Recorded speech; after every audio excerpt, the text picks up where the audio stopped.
જય શ્રી કૃષ્ણ મિત્રો, આજે આપણે શ્રાવણ માસમાં આવતા જીવંતિકા માતાના વ્રત માટે ઘઉંના લોટનો શીરો બનાવીશું।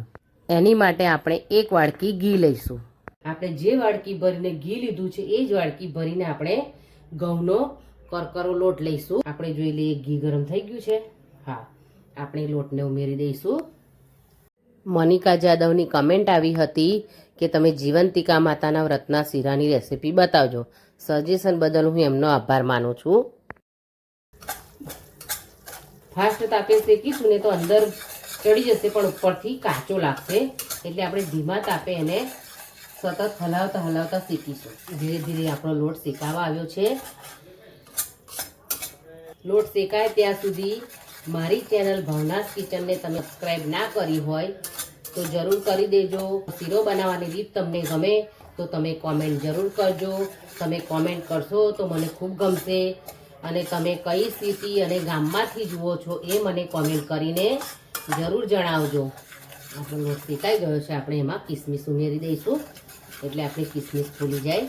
પ્લસ બદામી રંગનો થવા દેવાનો છે। લોટ કાચો રહેશે ને તો શીરો ચીકણો થશે, એટલા માટે સરસ આવો બદામી રંગનો શેકાવા દેવાનો છે। જે વાડકીના માપથી આપણે લોટ અને ઘી લીધું હતું એ જ 3 વાડકી પાણી મેં ગરમ કરીને રાખ્યું છે, એ આપણે થોડું થોડું કરીને ઉમેરીશું। પાણી ઉમેરતી વખતે આપણે ગેસની ફ્લેમ લો રાખીશું। પાણીના છાંટા ઉડે છે અને દજાવાના ચાન્સીસ રહે છે। થોડું થોડું કરીને આપણે પાણી ઉમેરી દઈશું। બધું જીરાનું પાણી ધીરે ધીરે બળવા લાગ્યું છે। આ રીતે આપણે સતત હલાવવાનું છે, નહીં તો જે આ બબલ્સ થાય છે એનાથી છાંટા ઉડી અને આપણે દજાઈ શકીએ છીએ, એટલે આપણે સતત જ હલાવીશું। આ રીતે તમે જોઈ શકો છો પાણી બધું બળી ગયું છે। હવે આપણે એક વાડકી ખાંડ ઉમેરીશું। આપણે જીવંતિકા માતાના પ્રસાદ માટે બનાવીએ છીએ એટલે આપણે ગોળ નથી ઉમેરતા। તમે કહેશો તો હું ગોળનો શીરો પણ બતાવીશ। આ રીતે આપણે સતત હલાવતા રહીશું। હવે ખાંડનું પાણી બળે ત્યાં સુધી આપણે એને સતત હલાવીશું, જ્યાં સુધી આપણું ઘી છૂટું ના પડે ત્યાં સુધી। અને કોમેન્ટમાં જય જીવંતિકા માતા જરૂર લખજો। આપણે એલચી પાવડર ઉમેરી દઈશું, કાજુ બદામ ઉમેરીશું। તમે વ્રતમાં ડ્રાયફ્રૂટ ન ખાતા હોય કે એલચી ન ખાતા હોય તો તમે સ્કીપ પણ કરી શકો છો।